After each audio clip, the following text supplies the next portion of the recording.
rimetterci in contatto con Massimo Fini, allora chiedo al regista se mi può ritorno in cuffia. Ecco, perfetto, scusate il bello della diretta, ma siamo qui anche per questo. Stanno arrivando tanti sms 346 642 7756. Io ne tengo pronto uno di Vale che ve lo leggo in anteprima. Non so se abbiamo già Massimo Fini al telefono, anzi sì, ce l'abbiamo già.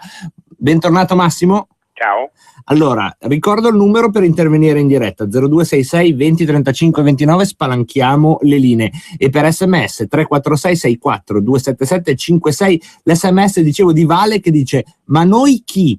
Mi spiace, ma io non ho nessuna colpa dello sfruttamento dell'Africa, eccetera, eccetera, eccetera. Questo è un pensiero ricorrente nei tanti sms che ci stanno arrivando.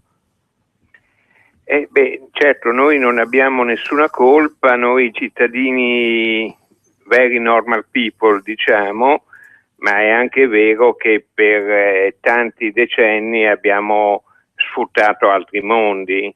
Voglio dire, io parlavo l'altro giorno con un industriale di Verona, il quale si lamentava che i cinesi fanno una concorrenza sleale, non pagano zero i loro dipendenti, non ci sono assicurazioni, non c'è, eccetera eccetera. Verissimo, ma è anche vero che le aziende, non solo italiane naturalmente, le aziende europee e americane sono andate nei posti dove pagavano zero i dipendenti, dove non c'era assicurazione sociale per i dipendenti, eccetera eccetera. Quindi non abbiamo, noi che non siamo cittadini normali, specifiche colpe, però è anche vero che indirettamente la situazione l'abbiamo sfruttata, insomma, non ci sarebbe stato il boom economico italiano se non ci fosse stata anche questa situazione, insomma. Ecco, sempre sullo stesso piano c'è un distinguo che viene fatto da un altro ascoltatore che dice la responsabilità però di questi disastri spetta alla borghesia che governa da 2 secoli. Io sono proletario e non intendo pagarne le conseguenze. Uno si aspetterebbe una chiusa tipo viva Stalin, invece ci scrive come chiusa viva Le Pen. Questo dà un po' il senso dei tempi. Beh sì,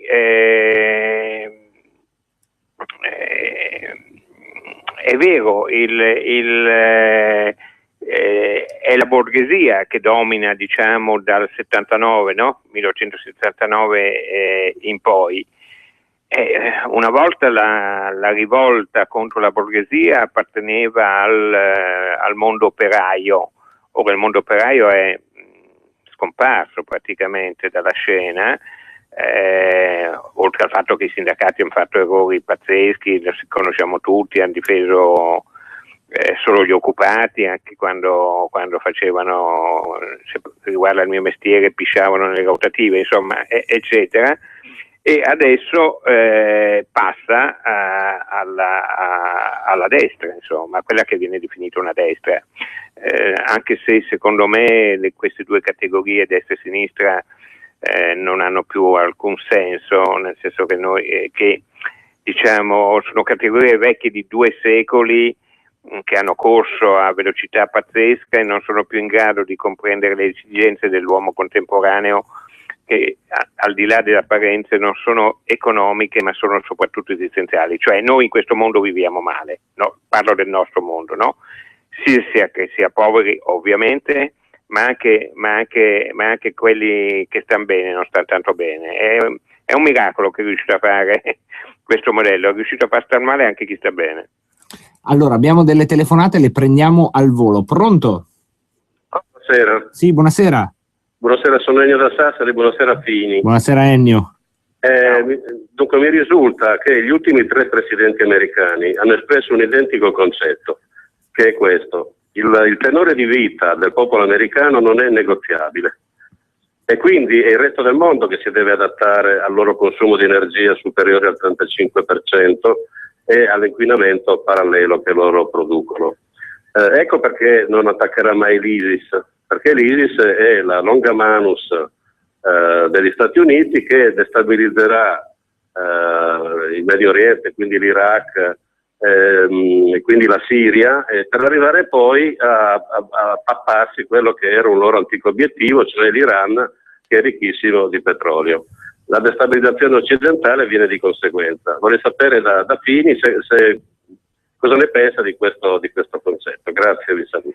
Sì, sono d'accordo sulla prima parte, nel senso che gli Stati Uniti consumano, se non sbaglio, essendo il 2% della popolazione mondiale, il 24% dell'energia mondiale, e inquinano di conseguenza. Sono più perplesso sul fatto che sono loro a aver creato l'ISIS. Quello che mi sento di dire è che noi europei è dal 1889, dal crollo dell'Unione Sovietica, che non dovremmo essere più cani fedeli degli americani. Questa alleanza sperequata con cui gli Stati Uniti hanno dominato l'Europa, parlo politicamente, militarmente, economicamente e alla fine anche culturalmente, aveva un senso finché esisteva l'URSS, perché erano gli unici a avere il deterrente per impedire all'orso russo di fare avventure militari in Europa. Sarebbe invece dall'89, questa ragione non c'è più, come ha detto la Littizzetto, quando scade il mutuo, insomma. Noi avremmo dovuto prendere già da allora le distanze dall'avventurismo americano, comunque, anche perché, voglio dire, prendiamo la questione appunto islamica, loro questi ce li hanno a 10.000 km di distanza, noi ce l'abbiamo sull'uscio di casa, se non in casa, quindi non possiamo avere lo stesso tipo di atteggiamento. Devo dire che una politica molto intelligente, e mi spiace dirlo, nel senso che io sono stato sempre antidemocristiano, la fece Andreotti in epoche molto più difficili, con una politica di appeasement col mondo appunto arabo-musulmano che ci circonda. Però Andreotti sarà stato anche quello che sarà stato, ma era un uomo intelligente. Mi pare che i politici di oggi siano qualcosa di... Vabbè, puntini.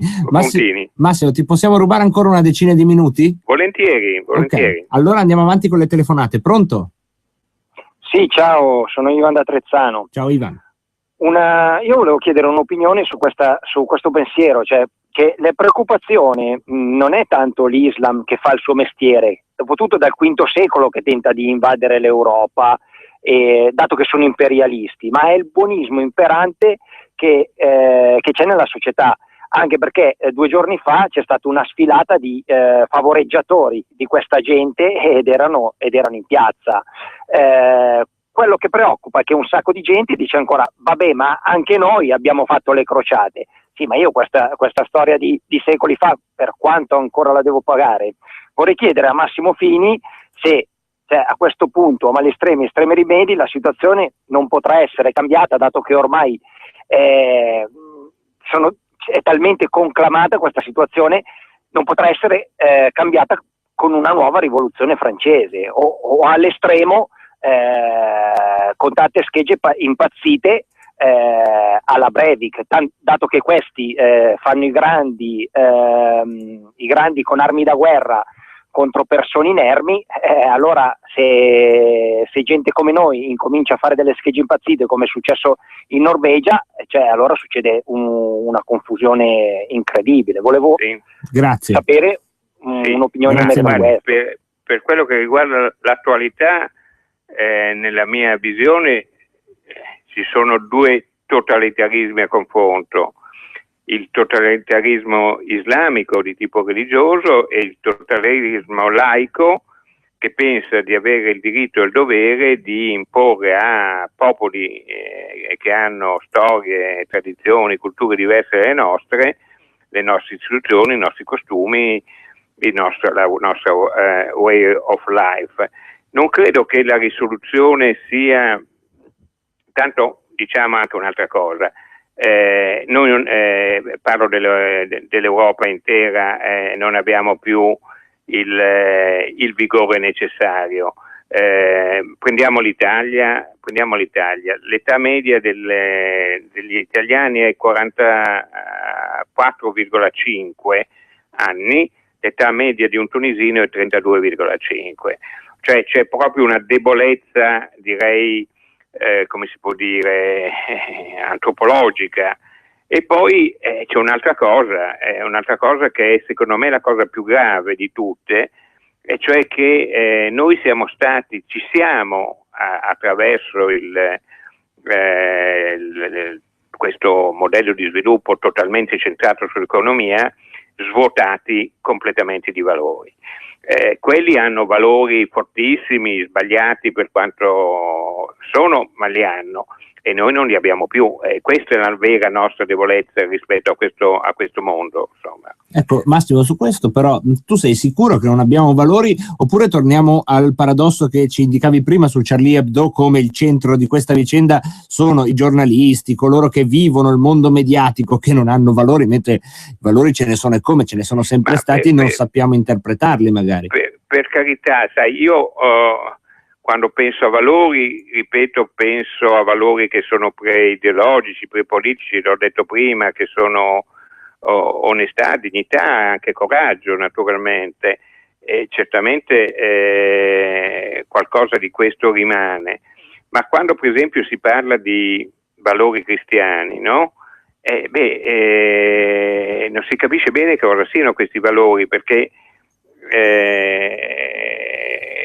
vengono indicati genericamente. Ora Cristo è entrato nel Tempio e ha preso a frustate i mercanti dicendo: voi fate della casa di Dio una spelonca di ladri e di bari.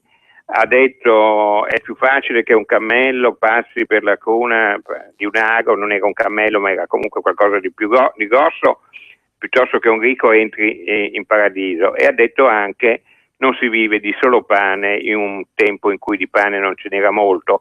Ecco, questa spiritualità, diciamo, è stata completamente abbattuta dal mercato, insomma. Noi oggi noi Occidente, siamo schiavi di qualcosa che non è neanche individuabile. I mercati, continuamente sentiamo parlare di mercati, di cifre, di PIL, di robe. Non si vive in questo modo. Credo che i foreign cose vadano anche lì, perché, a parte poi ritornano perché vedono che è una cosa un po' seria, ma per trovare un senso alla propria vita. Il senso della propria vita non può essere dato dall'Iban, per Dio. Questo però lo dice anche la stessa civiltà occidentale, che fa cose tipo Fight Club per autospiegarselo. Che fa cose tipo? Il romanzo e il film Fight Club, che dice sostanzialmente le stesse cose. Questa autocritica già la fa l'Occidente di se stesso. Sì, bene, la deve fare un po' di più e non lasciarla ad alcune come si dice, minoranze, no? diciamo, okay. Mi pare che le leadership queste cose proprio non ci pensano neanche. No, sulle leadership siamo assolutamente d'accordo. Parlano solo di PIL, di numeri, di cose. Ogni giorno la borsa è salita, la borsa è crollata, ma che cosa vuol dire? Abbiamo perso 200 miliardi che non esistono, come se li abbiamo guadagnati, insomma. Peraltro si vive, secondo me, almeno. E credo che non sia un'opinione così isolata. Abbiamo tempo per un'ultima telefonata e un ultimo SMS. Penso che ce la potremo giostrare così in questi 5 minuti. Prendiamo la telefonata. Pronto? Pronto, ciao, sono Paolo da Brescia. Ciao Paolo. Volevo dire, sono d'accordo con Fini quando dice che abbiamo un'ideologia criminale laica, che è quella che guida gli Stati Uniti. Ma questa ideologia è quella illuminista massonica, perché deriva da lì il problema. L'ideologia illuminista massonica mercatista e mondialista, che cosa fa? Vuole fare invadere l'Europa dagli islamici e nello stesso tempo fa la guerra agli islamici a casa loro. Questa ideologia è il nostro nemico, e a me dà fastidio però che Fini la identifichi con l'Occidente, perché l'Occidente siamo noi, i nostri popoli. Grazie mille, e ti dico subito anche l'SMS, Massimo, ed è uno degli SMS che si rifanno al film I 3 giorni del Condor. Insomma, c'è una verità segreta dietro questa strage, secondo te? È uno dei filoni che comunque abbiamo intercettato nelle opinioni delle persone in questi giorni. Io non credo alle tesi complottistiche in linea di massima, anche perché non fanno altro che confondere le idee. Non credo che quei 3 siano agenti dei servizi segreti di chissà chi, perché un agente segreto non può fare tutto tranne che sacrificare, che suicidarsi.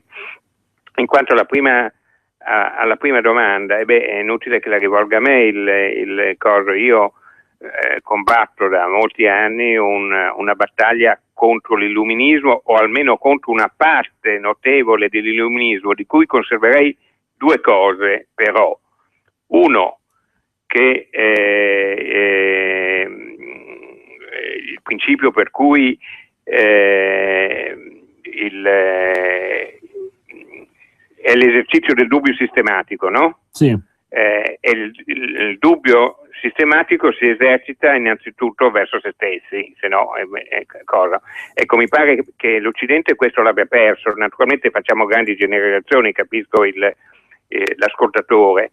E l'altro è il principio di Voltaire, che dice: non sono d'accordo con le tue opinioni, ma le difenderò fino alla morte. Ecco, questi 2 principi importanti secondo me sono stati dimenticati nel nostro mondo, e invece è stata accettata tutta la logica diciamo liberista mercatista, come diceva uno degli ascoltatori. Ecco, e riguardo alla libertà di pensiero, ne abbiamo detto tante volte questa cosa, ma quanto è forte in tutti gli occidentali e poi nei giornalisti, è un'apoteosi l'autocensura, senza neppure un potere davvero come era la Stasi o il KGB che ti deportasse, almeno oggi non c'è.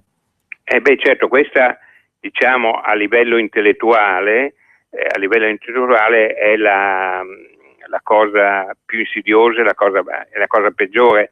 Naturalmente è chiaro che voglio dire, se tu impedisci la libera espressione, insomma, io ho un'altra età, mi sono formato in un altro tipo di mondo, quindi ho potuto sopravvivere, ma capisco anche chi a un certo punto o fa autocensura o rimane al palo.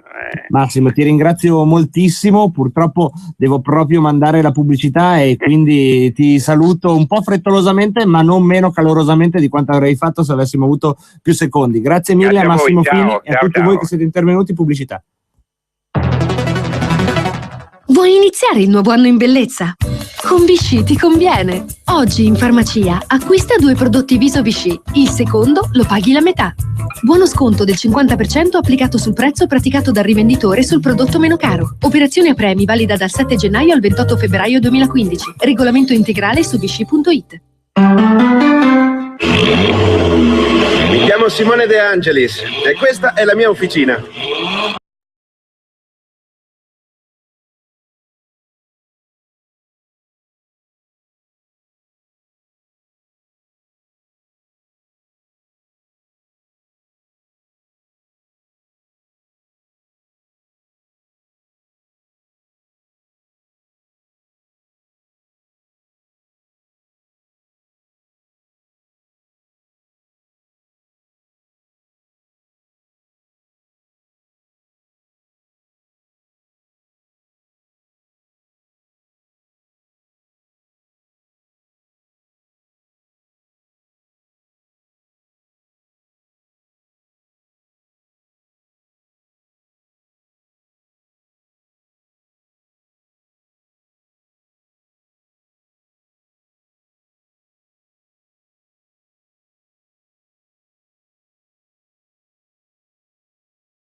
per parlare bene e per parlare male. Quindi facciamo finta che questa è una radio imparziale, vediamo se qualcuno ci crede. Ebbene sì, e vi trasmetto proprio l'ottimo intervento del Presidente della Repubblica, no, non ancora, Premier del governo italiano Matteo Renzi nell'assise del Parlamento europeo. Sentite che cosa ha detto oggi. Europa, signor Presidente,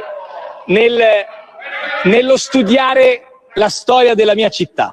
E nella mia città c'è un grande personaggio che è Dante Alighieri, che quando mette in... Abbiamo purtroppo avuto un problema, ma come vedete stava citando come suo solito degli argomenti molto concreti, stava elencando una per una le cose fatte, stava parlando di Dante Alighieri, insomma un Renzi che nel suo discorso di commiato davanti a pochissimi parlamentari le riprese sono veramente spietate da questo punto di vista, perché non c'è veramente un europarlamentare, se non quelli che sono lì a criticarlo, tra cui la Lega Nord, Matteo Salvini, e a quelli di altri gruppi euroscettici, per usare una semplificazione giornalistica. Va bene, dai, però sentiamolo questo Renzone, vai. Vediamo se parte, vai. Nello studiare la storia della mia città. E nella mia città c'è un grande personaggio che è Dante Alighieri, che quando mette in bocca una piccola orazione a Ulisse fa un riferimento che trovo straordinariamente efficace oggi, nel momento in cui vorrebbero rintanarci in casa impauriti e sconvolti. Dice Dante, facendo parlare Ulisse: fatti non foste per vivere come bruti, ma per seguire virtute e conoscenza. Credo che sia un grande messaggio per ciascuno di noi oggi. Il Parlamento europeo è un bivio. Scelga. Ecco, infatti non foste a vivere come bruti, ma per seguir virtute e conoscenza. Io l'ultima volta che l'avevo sentita era da Gassman legge la Divina Commedia. Non so se ve lo ricordate, vi rinfresco la memoria, ma non è la Divina Commedia. Forse Renzi avrebbe fatto meglio a leggere questo testo. La Rai, a Radio Televisione Italiana, presenta...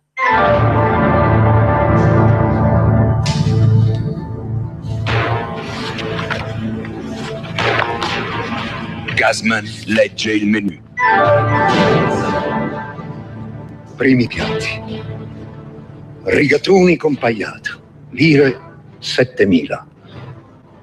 Pasta e fagioli, lire 5.000. Secondi piatti, rognone trifolato, lire 6.000. Spigolo arrosto, secondo quantità. Dessert, frutta fresca di stagione. Torta della nonna tiramisù, servizio incluso. In aggiunta al menù, giovedì gnocchi, sabato trippa. E consoliamoci qui a Radio Padania, radio di gente che non legge più di un libro all'anno, almeno questo probabilmente è lo stereotipo che voleva far passare proprio Matteo Renzi oggi. Beh, consoliamoci con l'intervento di quell'ignorantone, il segretario federale della Lega, Matteo Salvini, che non in 20 minuti, ma in 2 minuti e 46 ha fatto il bilancio di questi 6 mesi di presidenza Renzi. Grazie Presidente. Ma il semestre non è bocciato dalla Lega Nord, è bocciato da quest'Aula. Io vorrei che per 10 secondi i cittadini in tutta Europa che ci stanno seguendo via TV e via web non vedessero la mia bella o brutta faccia, ma grazie alle telecamere inquadrassero quest'Aula, girando. È il nulla, è il deserto, è la degna fine di 6 mesi di chiacchiere. Neanche gli uomini del partito di Renzi hanno perso qualche minuto del loro tempo per ascoltare il suo nulla. Evidentemente quest'Aula deserta è la miglior risposta alle parole al vento di chi ci ha dato 80 pagine 6 mesi fa. Abbiamo letto Europa un nuovo inizio. Oggi ci dà altre pagine su quello che è stato fatto. Cosa ci rimane in mano? Disoccupazione ai massimi storici. Una moneta sbagliata come l'euro che nessuno rimette in discussione. Sulla difesa delle imprese 0. Sulla difesa del Made in Italy 0. Sulla difesa delle imprese europee dall'invasione dei prodotti contraffatti dalla Cina 0. Cambiare la direttiva Bolkestein che sta mettendo a rischio migliaia di lavoratori del settore balneare? 0. Difesa dell'agricoltura? 0. 4.000 aziende del riso a rischio perché siamo invasi dal riso che arriva dalla Cambogia? 0. Aziende di frutta e verdura? 0. Preferite fare gli accordi col Marocco. Nel nome del dialogo chiudono le aziende in Europa e aiutiamo le multinazionali che vanno a investire in Nord Africa. Geniale. Ci occupiamo dei problemi di mezzo mondo, ci sono 2 soldati europei da anni trattenuti in India, rimandati avanti e indietro, 0. Immigrazione, avete cambiato i nomi ma non cambia il senso, potete chiamarlo Mare Nostrum, Triton, Pippo, Pluto o Paperino, è in corso un'invasione senza precedenti che mette a rischio l'incolumità di milioni di cittadini europei. Su questo cosa avete fatto? 0. La Russia, ma in un momento come questo, invece di andare in giro a Parigi, giustamente come hanno fatto tante persone per bene, dialoghiamo con la Russia, che deve essere un nemico contro l'estremismo islamico.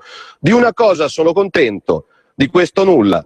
A pagina 11 del suo programma c'era l'intento di riavviare i negoziati per fare entrare la Turchia in Europa.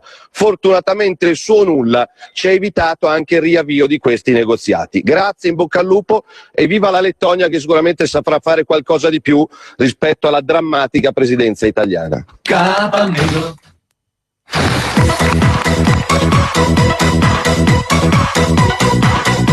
E quindi viva la Lettonia con un'altra hit lettone, questa è Kapamiglu, che dal lettone all'italiano vuol dire attraverso la nebbia.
Senti Gioia, pronto? Sì, ti sento, quale 0 vuoi aggiungere?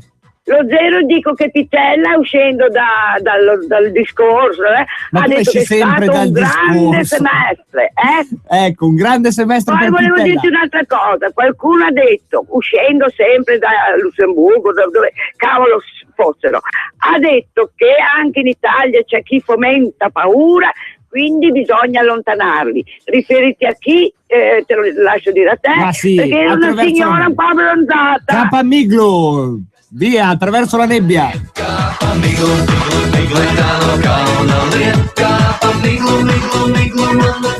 Avanti, pronto?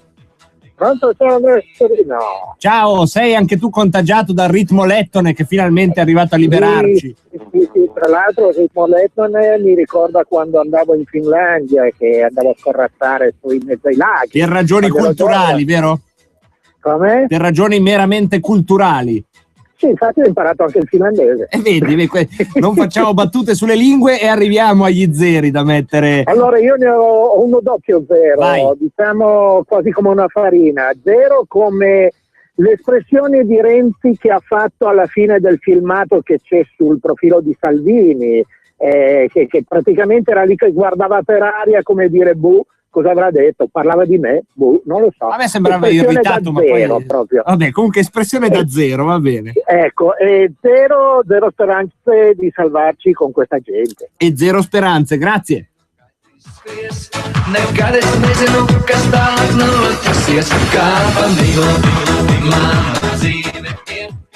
Prendiamo un altro ascoltatore, pronto? Eccomi pronto, lo chiamo da Varese. Ciao. Per me Renzi è il casciabar come lo diciamo noi in lombardo, no?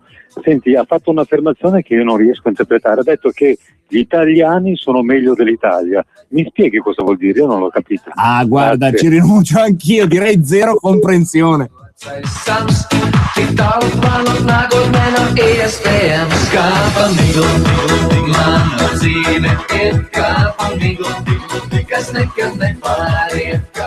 Zero 0266 20 35 29 per aggiungere degli zeri al mandato di Renzi, e ci arriva un SMS di un interista che dice laconicamente: Renzi zero titoli.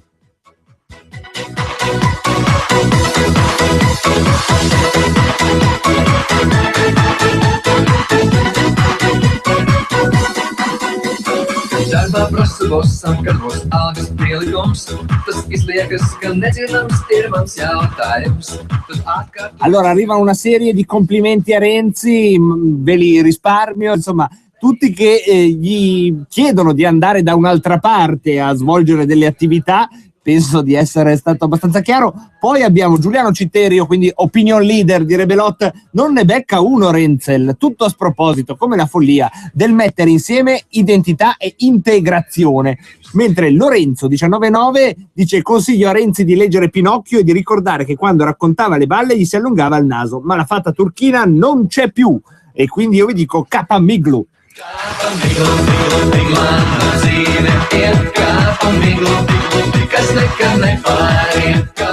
Lettonia libera, chi c'è in onda? Buonasera, sono Mara. Buonasera Mara. Io direi zero verità e zero libertà, perché lui era uno di quei 60-58 che sfilavano domenica in nome dell'antiterrorismo e della libertà. Ma libertà, signor Renzi, e tutta la cricca che sfilava con lui lì davanti ce la stanno togliendo. Non possiamo neanche spendere i nostri soldi come vogliamo. Gente bugiarda, c'era dietro di lui Sarkozy che mi ricordo un sabato pomeriggio era partito con i caccia a bombardare la Libia. Zero libertà, perché comunque chi non la pensa come loro è razzista. Grazie Non si sta Mara. dicendo. Zero verità, Prego. zero libertà. Ma adesso ci pensa la Lettonia, ragazzi, che con questo sound rivolterà lei sì l'Europa. Ancora altre telefonate qui allo 0266 20 35 29. Quali zeri aggiungere al semestre europeo di Renzi, oppure qual è la vostra opinione, anche in maniera più libera rispetto allo schema degli zeri che era nel discorso di Matteo Salvini? Pronto? Ciao, Patria Libera, ciao. Volevo chiedere una cosa, ma Renzi già ha idee confuse, ma quando va a Strasburgo le dice le spone in inglese, cos'è che capiscono là? Tu lo sai, lui si mette a parlare di Ulisse, di Telemaco, a un'aula vuota. Deve essere un'esperienza, devo dire, comunque psicologicamente importante per una persona parlare a un'aula vuota di Ulisse e di Telemaco. Buona Padania! Buona Lettonia! Allora, abbiamo un agitarsi in regia, quindi aspetto che ci siano segnali dalla torre di controllo più chiari. Abbiamo un amico che, Anna scrive Renzi zero in condotta, forse ricordando le sue proprie gesta scolastiche. Questa nostra Anna si vendica sul primo ministro che ogni volta che ne parliamo quanto lo amate, veramente mi stupite sempre qui a Radio Padania. Altre telefonate, pronto? Pronto? Sì, ciao.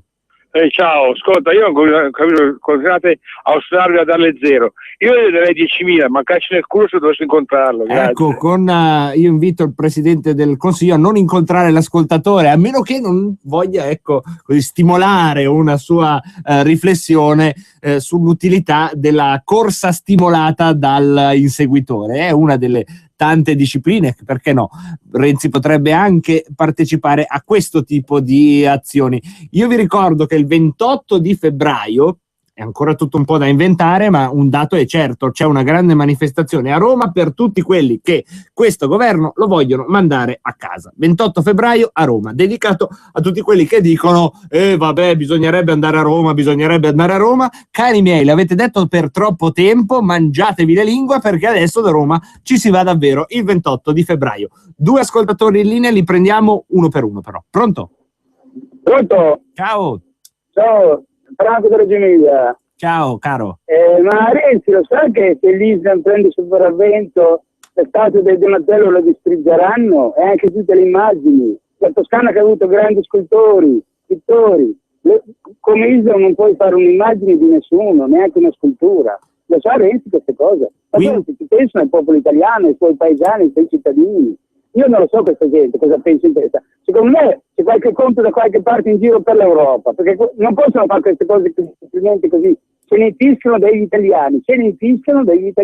Grazie. E poi la Lettonia è grande come il Nord Italia, fa 1.700.000 abitanti, la capitale Riga, di cui 600.000 sono filorussi, sono russi. Grande, no, quindi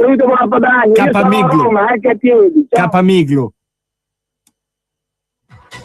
Scusa, mi hanno evocato la Lettonia, io l'avevo messa un attimo in sordina, ma guarda che c'è gente che è già in crisi d'astinenza a casa, perché dopo che la senti 2 volte, tu regista già vedo che appena l'ho rimessa sorridi, perché è bellissima. Capamiglu, Attraverso la nebbia, dedicata a questo semestre europeo, che ora la Lettonia dovrà prendere questa terribile eredità di questo piccolo marginale paese mediterraneo, noto alle cronache giudiziarie come Italia. Pronto? Pronto? Sì, ciao. Pronto, ciao, sì, sono Marco da Lecco. Ciao Marco. Ciao, volevo dirti una cosa, che appunto sono tornato da un recente viaggio alle Canarie, in Spagna, e mi sono reso conto di quanto noi siamo considerati praticamente meno di 0 dopo la virgola in Europa, no? Cioè, parlando con la gente comune, per strade, eccetera, eccetera. Sì, siamo simpatici, ma nulla di più, no? Ecco, sì.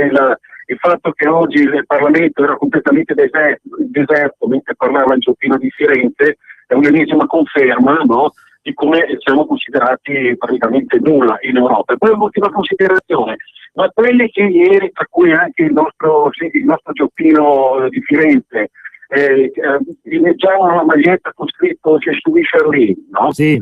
Che cosa ne pensano di quello che avevano detto invece poco tempo fa, quando volevano far dimettere con il ministro Calderoli perché portava una maglietta con un'immagine satirica di Maometto? Ma non va di moda Calderoli non va mai di moda, mentre Charlie va bene, nel senso. Appunto, cioè, si contraddicono questi di sinistra sempre praticamente, no? Allora hanno criminalizzato Calderoli e ne avevano richiesto le dimissioni, e oggi invece esaltano Charlie Hebdo, no? È il giornale satirico francese. Al di là poi anche di tutto, bisogna tener conto che ci vuole un po', a quanto pare, perché una società interiorizzi delle minacce che effettivamente ci sono. Se ne accorgono inizialmente in pochi, vengono tacciati per pazzi, deficienti, razzisti o anche per complottisti, eccetera, eccetera. Insomma, vengono marginalizzati dal pensiero dominante. Dopo questa minaccia, se è vera, assume concretezza, va a intaccare delle vite di persone, a volte le toglie drammaticamente, come è successo a Parigi, e man mano si prende consapevolezza. Sono d'accordo anch'io che nessuno diceva je suis Calderoli, però non è il caso di rivangare il passato. Meno male che adesso qualcuno in più sta ragionando degli stessi problemi di cui ragioniamo noi. Poi magari si arriva anche a risultati diversi, e ben venga e viva Dio, però almeno si parte dai medesimi fatti, inquadrandoli in modo un po' più oggettivo, e io sono convinto che il semestre lettone da questo punto di vista ci porterà a grandi risultati. Abbiamo degli ascoltatori di là del vetro che ci minacciano con scimitarre, ne prendiamo subito uno in diretta. Pronto? Pronto? Ciao. Sì, ciao, sono Giovanni da Lodi. Ciao Giovanni. Volevo dare un bel 0, mi piace il Gioppino come lo definiva prima, in tema di flessibilità. contro Merkel e Katainen ha fatto zero proprio. Zero, Non ha ottenuto assolutamente nulla. Batteva i pugni in Italia, poi andava in Europa e calava le braghe. Quindi zero braghe. Zero braghe. Ok, grazie. Prendiamo un'altra telefonata ancora. Pronto? Pronto? Sì, pronto. Sì, ciao. Ciao, tocca a me, sì? Sì, sei tu che sei in diretta. Buon lei.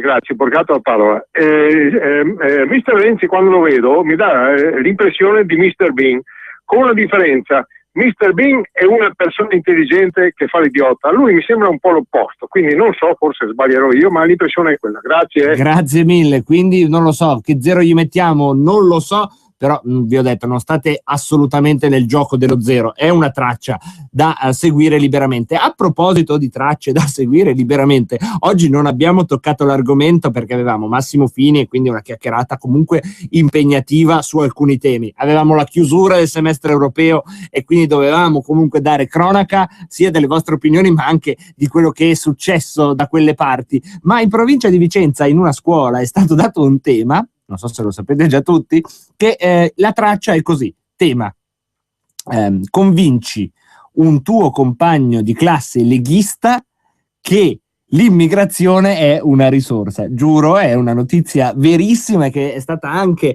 fortunatamente in evidenza su alcuni giornali, noi ve ne daremo conto, ma quello che mi piacerebbe molto fare, più che darvene conto e far parlare insomma a destra e a manca, già da ieri sera se ne parlava con Pellegrina ad esempio, ma quello che a me piacerebbe, e vi prometto andrò a cercarli come se fossero il Santo Graal, è leggervi in diretta anche solo uno di quei temi. Vedremo chi riesce a portarcene uno qui, insomma avrà il grande riconoscimento di eroe della Lettonia, non più della Padania, perché per 6 mesi da qui diremo Lettonia libera. Pronto?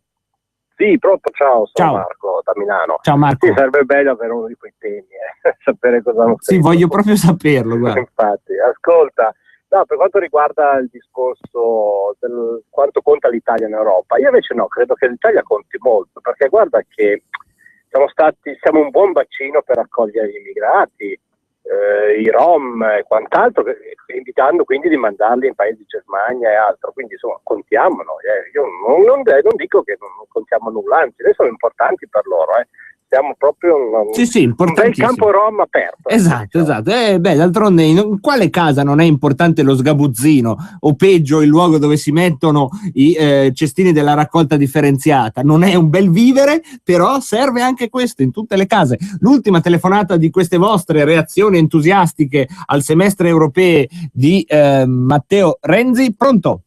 Sì, pronto, buonasera, Dino da Bassano del Grappa in provincia di Vicenza. Ciao Dino. Sì, allora un bel zero a Renzi che ha tolto i diritti dei lavoratori con l'articolo 8 rendendo sempre più precari gli operai. Un altro zero alle primarie del PD in Liguria, visto che per andare a votare bisogna pagare rom, marocchini, extracomunitari, cinesi e quant'altro, altrimenti gli italiani ormai schifati di quello che hanno distrutto in Liguria non vanno neanche più a votare. Questo è il Partito Democratico con Renzi capobanda. Grazie e buon proseguimento. E con quest'ultimo j'accuse io non posso che chiudere quest'altro blocco di Rebelotto con una speranza per il futuro. Kapa Miglu, grande Lettonia.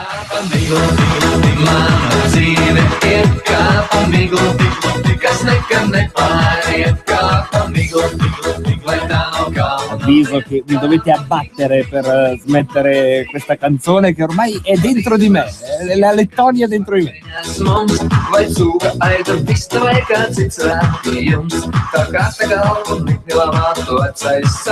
E che popolo gioioso che sono i lettoni.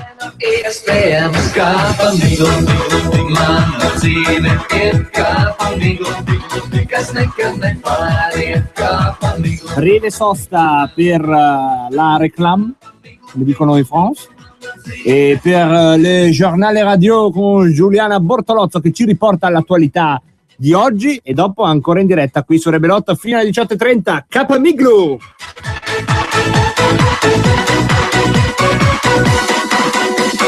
Darba prasu bosam, kad būs algas pielikums, tas izliekas, ka nezināms ir mans jautājums. Tad atkārtoju skaļāk, cik tik es to spēju. Palogu skatās viņš un saka, very nice day. Kā pa miglu, mana dzīve ir kā pa miglu.